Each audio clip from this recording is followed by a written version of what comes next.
কে বড় বড় কথা কারা বলছে? যারা মমতা ব্যানার্জি আঁচলের তলায় থেকে নেতা হয়েছে। আরো বড় বড় কথা বলছে, অনেকে চরিত্রের কথা বলছে, যারা কালীঘাটের উচ্ছিষ্ট খেয়ে জীবন কাটিয়েছে, আজকে বিজেপির উচ্ছিষ্ট খেয়ে বেঁচে আছে, তারা দিলীপ ঘোষকে ক্যারেক্টার সার্টিফিকেট দিচ্ছে। যারা 4টে বিয়ে করে, 14টা গার্লফ্রেন্ড রাখে, রাত্রের জীবন একরকম, দিনের জীবন একরকম, তারা দিলীপ ঘোষকে ত্যাগী ভোগী বলছে। আহাম্মক। রাস্তায় দাঁড়িয়ে বলো লোকে কি বলবে। দিলীপ ঘোষ আজকেও রাস্তায় দাঁড়িয়ে আছে, কালো দাঁড়িয়েছিল, আগামী দিনেও থাকবে। মানুষ জানে দিলীপ ঘোষ কি করেছে, দিলীপ ঘোষ কি। যে কর্মীরা আবেগে ভাসছেন, আবেগে ভাসার সময় নয়। যদি সত্যি সংকট আছে, লড়াই করুন। আর বিজেপির কর্মীদের উপর আক্রমণ, হিন্দুর উপর আক্রমণ ভারতবর্ষে প্রথমবার হয়েছে। আজ যারা বড় বড় কথা বলছেন, তারা হিন্দুর জন্য কতটা লড়াই করেছেন, কি ত্যাগ করেছেন? 4 পয়সার ত্যাগ নেই, বিজেপিতে কামাতে এসছেন। পশ্চিমবঙ্গের এক সময়ের মুখ্যমন্ত্রী জ্যোতি বসু এই ভারতীয় জনতা পার্টি সম্পর্কে বলেছিলেন একটা অসভ্য বর্বরের দল। যদিও সেটা তিনি বলেছিলেন ওই বাবরি মসজিদ ভাঙা নিয়ে, কিন্তু কার্যত দলটার সম্পর্কে জ্যোতিবাবু যে দুটো বিশেষণ দিয়েছিলেন, আজকে এই দিলীপ ঘোষের কথায় সেইটার কি কিছু মিল পাওয়া যাচ্ছে? আসলে বামপন্থীরা বরাবরই কথা বলে আসে যে যাহা তৃণমূল তাহাই বিজেপি। আসলে এখানে মমতা বন্দ্যোপাধ্যায় যে মুখ্যমন্ত্রী আছেন, এতে অনেকটা স্বস্তিতে আছে নাগপুর, অনেকটা স্বস্তিতে আছেন বিজেপি নেতারা। কারণ বিজেপির আজকে এই হাল রাজ্যে, শুনলেন তো, মানে আরও অনেক বিষয় দিলীপবাবু বলেছেন, যেগুলো আমি ভিডিও আকারে আপনাদের দেখাতে রুচিতে বাঁধল। ওই বিছানা বদল, তারপরে হচ্ছে গিয়ে মদ খাওয়া, এইসব নানান কথাবার্তা। যাই হোক, তো একটা দল সম্পর্কে মোটামুটি যেটা অনুমান করা, সেটা আপনারা করে নিয়েছেন। তো আমি এই বিষয়ে একটু আলোচনা করব আপনাদের সঙ্গে। আপনারা অন্তত ভিডিওটা একটু শেষ অবধি দেখুন, ভালো লাগলে একটু শেয়ার করবেন, আপনাদের মতামত আপনারা জানাবেন। আর আপনাদের কাছে স্বনির্বন্ধভাবে অনুরোধ করছি যে আমার চ্যানেলটা যদি ভালো লাগে, এই চ্যানেলটাকে তাহলে একটু সাবস্ক্রাইব করে পাশের বেল আইকনটাকে প্রেস করে দেবেন, তাহলে আমার ভিডিওর সর্বপ্রথম নোটিফিকেশানটা আপনার কাছে যাবে। যাই হোক, এখন ব্যাপারটা হচ্ছে, আজকে আমি এই আলোচনাটা করতে একটু খুব লজ্জা পাচ্ছি। কারণ আপনাদের কাছে বলি, আশেপাশে যদি বাচ্চারা থাকে তাদের নিয়ে এই ভিডিওটা দেখবেন না। কারণ আপনারা যারা এই আমার ভিডিও দেখেন, তাদের একটা রুচি আছে, তাদের একটা পারিবারিক সম্মান আছে। আপনাদের ঘরের যে বাচ্চারা, তাদের ভবিষ্যৎ আছে। সুতরাং তারা যদি দিলীপবাবুর এই কথাগুলো শোনে, তাহলে হয়তো আপনাকে প্রশ্ন করবে, শিশু মন তো প্রশ্ন করবে। তো যাই হোক, আমি আপনাদের কাছে যেটা বলি সেটা হচ্ছে 2014 সালে কেন্দ্রীয় সরকারে বিজেপি আসার পরে এবং অমিত শাহ, মোদি থেকে শুরু করে তৎকালীন বিজেপির এই রাজ্যের সভাপতি রাহুল সিনহার বক্তব্য শুনে অনেকেই ভেবেছিলেন যে বিজেপি একমাত্র পারবে এই রাজ্যে তৃণমূলকে শায়েস্তা করতে। কারণ তৃণমূলের অত্যাচারে অত্যাচারিত হয়েছে বহু মানুষ, এখনও হচ্ছে। মিথ্যা মামলা, তারপরে হচ্ছে আপনার কাটমানি, গরিব মানুষের ঘর দেওয়াতেও কাটমানি, আবার 100 দিনের কাজের ক্ষেত্রেও কাটমানি। মানে আপনি একটা এলাকায় বাড়ি করতে যাবেন, সেই বাড়ির মালপত্র কোথা থেকে কিনবেন ওটা ঠিক করে দেবে সিন্ডিকেট, তৃণমূল পরিচালিত, এবং তারাই ঠিক করে দেবে এক একটা মেটেরিয়ালের দাম কী নিতে হবে। তো যাই হোক, আমি আপনাদের কাছে যেটা বলি যে সেই সময় মানুষ কিন্তু একটা ভরসা করেছিল যে বিজেপি পারবে তৃণমূলকে শায়েস্তা করতে।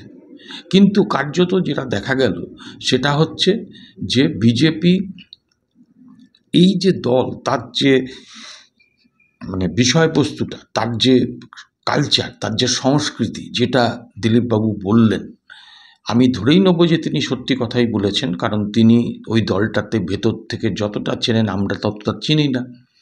তাই এই দলটা কার্যত যেটা দাঁড়িয়েছে যে এখন এই ভারতীয় জনতা পার্টির কেন্দ্রীয় নেতৃত্ব এই রাজ্যের সরকারকে টিকিয়ে রাখা, মমতা ব্যানার্জির অপকীর্তির পরেও, এই সরকারের দুর্নীতির পরেও এতগুলো কমিশন হয়েছে, এতগুলো কমিশন এসছে দিল্লি থেকে, তারা ফিরে গিয়ে রিপোর্টও দিয়েছে যথাযথ, কিন্তু ওপর থেকে সেগুলোকে চাপিয়ে দেওয়া হয়েছে। ইডি, সিবিআইয়ের মতন এজেন্সি, আপনি বলুন তো কয়লা কেলেঙ্কারি, পাথর কেলেঙ্কারি, এইগুলোতে যে ভূমিকা নেওয়ার দরকার ছিল, দু একজনকে গ্রেপ্তার করেছে, আবার তারা জামিনও পেয়ে গেছে।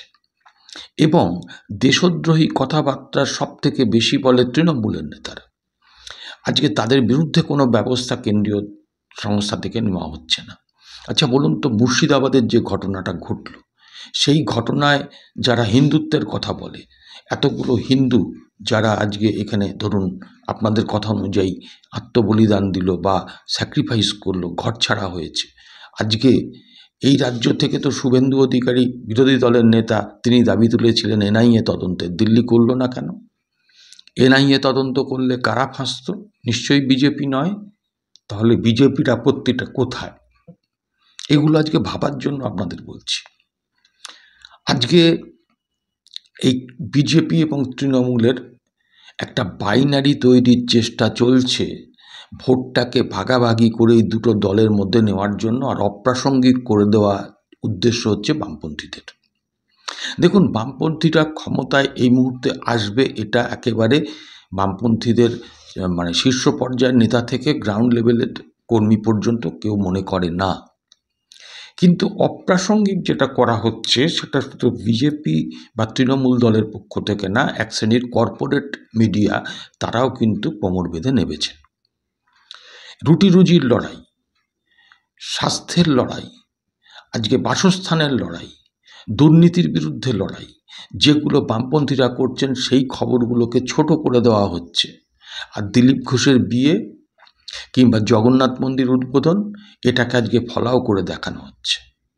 তো আজকে যারা ভেবেছিলেন যে এই বিজেপি দলটাই তৃণমূলকে টাইট দিতে পারবে, আপনাদের কাছে খালি বলছি, যারা সেদিনকে বরাবরের বামপন্থী ভোটার, তারা মনে করেছিলেন এই রাজ্যে বিজেপির আসার দরকার, আমি তাদের দোষ দিচ্ছি না, কিন্তু তাদের কাছে স্বনির্বন্ধভাবে এই অনুরোধটাই রাখবো, বা যারা বিজেপিটা করছেন একদম মাটিতে লেগে থেকে, যারা আদি বিজেপি, যারা নিচু তলায় থেকে তৃণমূলের সঙ্গে প্রতিনিয়ত লড়াই করে দলটার ঝান্ডা ধরে ঘুরছেন, আজকে আপনাদের যে হাতের রক্ত, সেই রক্ত লেগে আছে যার হাতে, তার সঙ্গে আপনার এক কেন্দ্রীয় নেতৃত্ব দেখা করতে যাচ্ছেন, তার জগন্নাথ মন্দিরে যাচ্ছেন। আমি তার জগন্নাথ কথাটা এই কারণেই বললাম, জগন্নাথ প্রভু সবাইয়ের, কিন্তু তিনি ওই মন্দিরটা তৈরি করেছেন সম্পূর্ণ একটা ইগো নিয়ে, ওনাকে পুরীর মন্দিরে ঢুকতে দেওয়া হয়নি তাই। এবং অবশ্যই এর পেছনে হিন্দু ভোট বিভাজনেরও একটা লক্ষ্য রয়েছে। তাই আমি বলবো, যে সমস্ত কর্মীরা মার খাচ্ছেন, ঘরবাড়ি ছাড়া হয়ে রয়েছেন বিজেপির, তারা এই যে সবটা যে শুনলেন, যে আজকে দিলীপবাবুর বক্তব্য শুনলেন এবং দিলীপবাবুর বক্তব্যের মধ্যে দিয়ে অন্যদের কথাগুলো শুনলেন, তাদের জীবনযাত্রা, তাদের কথাবার্তাগুলো শুনলেন, এরপরে কি একটু ভাববেন না? এরপরে কি আপনারা মনে করবেন যে হ্যাঁ, বিজেপি দলটাই সঠিক? আজকে বামপন্থীদের লড়াই আন্দোলনটাকে যারা হেয় করার চেষ্টা করছে, তাদের কাছে বলছি, আপনারা করবেন, আপনারা কর্পোরেট পুঁজি আপনাদের খাটে, আপনারা ওই দলগুলোর কাছে অনুগত থাকতে পারেন, কিন্তু এই মানুষগুলো যারা একটা সময় বামপন্থার ওপরে ভুল বুঝে মুখ ঘুরিয়েছিল, আজকে তাদের ভাবার সময় এসেছে, আজকে তাদের চিন্তা করার সময় এসেছে যে আমরা কাদের আনতে চাইছি এই রাজ্যে। আজকে দিলীপবাবু পরিষ্কার বললেন, তৃণমূলে করে কমে খেত, এখন এখানে এসে করে কমে খাচ্ছে, তার মানে বিজেপি দলটা করে কমে খাওয়ারও একটা জায়গা। তো আজকে আপনারা ভাববেন, যারা নিচুতলার কর্মী, তাদের কাছে ভাবার জন্যই এই কথাগুলো আমি রাখলাম। আর এইটুকু আপনাদের আমি বলি যে এই বিজেপি ভাঙবে, বিজেপিটা ভাঙবে। বিজেপির একটা অংশ তারা দিলীপবাবুর বিরুদ্ধে জাতীয় স্তরে চিঠি দিয়েছেন শুনলাম, কিন্তু একটা কথা আজকে এই ভিডিওর মধ্যে দিয়ে আমি বলে রাখছি, কেন্দ্রীয় নেতৃত্ব তাদের ওই অভিযোগের চিঠি, দিলীপবাবুর বিরুদ্ধে অভিযোগের চিঠি, তারা কিন্তু ডাস্টবিনে ফেলে দেবে। এবং আরও একটা কথা আমি বলে রাখছি, যারা মনে করছেন যে দিলীপবাবু হয়তো তৃণমূলে চলে যাবেন, আমি দায়িত্ব নিয়ে বলছি, তৃণমূলে বিজেপি ওই দিলীপবাবু যাবেন না। কারণ এটা হচ্ছে একটা বোঝাপড়ার খেলা। যে মন্দিরটা উদ্বোধনের পরিকল্পনা করেছিলেন তৎকালীন তৃণমূল নেতা শুভেন্দু অধিকারী, মমতা বন্দ্যোপাধ্যায়ের নির্দেশে। আর সেই মন্দিরটা তৈরি হয়ে যাওয়ার পরে বিজেপির দিলীপ ঘোষ যাচ্ছেন সেখানে মমতা ব্যানার্জির প্রশংসা করতে। আমি বলছি এটা হচ্ছে আরএসএসের দ্বারা তৈরি চিত্রনাট্য। দিলীপবাবুকে ওখানে পাঠানো হয়েছে সম্পর্কটাকে একটা সুসম্পর্কের বার্তা দিতে, এবং আরএসএসের নেতা বা বিজেপির কেন্দ্রীয় নেতৃত্ব, এমনকি রাজ্যেরও এক শ্রেণীর নেতৃত্ব, তাদের এই তলার আপনারা যারা কর্মী, তাদের কি হলো না হলো, আপনারা প্রাণ দিলেন, মিথ্যা মামলায় আপনারা ফেঁসে গেলেন, আপনাদের হুমকি দেওয়া হলো, এসবে তাদের কিচ্ছু এসে যায় না। তাই আজকে এই ভাবার জন্য ভিডিওটা করলাম।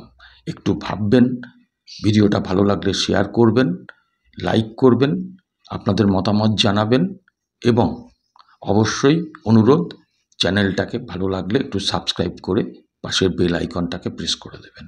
আজকে এই অবধি, আবার দেখা হবে আগামীকাল অন্য একটা এপিসোডে। নমস্কার, সবাই ভালো থাকবেন।